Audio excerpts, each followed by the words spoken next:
রাত অনেক, আমার ঘড়িতে বাংলাদেশ টাইম 3টা 25, অ্যাকচুয়ালি বোধ হয় 5:30টার মতো বাজে।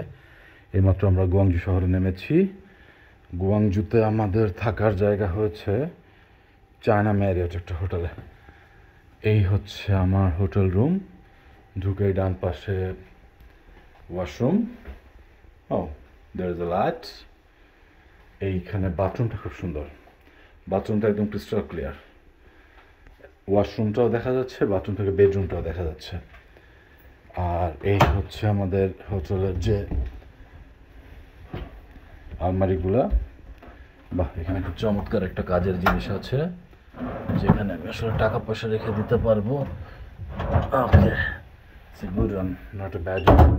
হোটেলটা বেশ ভালো। এরা হচ্ছে একটু বেশ কালচারালি ভালো করার চেষ্টা করেছে। বেসিক অ্যামিনিটিসগুলো দিয়েছে।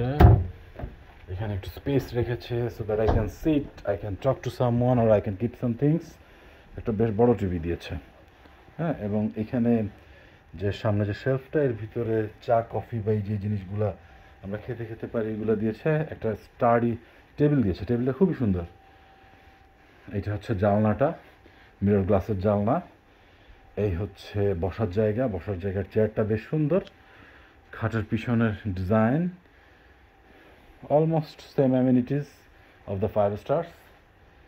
সবচেয়ে সুন্দর হচ্ছে ওয়াশরুমটা একটু ডিফারেন্ট। সো অনেক গভীর রাত, হোটেলে পৌঁছানোর কারণে তারা আমাকে আবার একটু খাবারও দিয়ে দিয়েছে, ব্রেকফাস্টের খাবার আর কি। So that I need not to go early in the dining table. বাকিটা পরে কথা হবে ইনশাল্লাহ। ওকে, বাই বাই।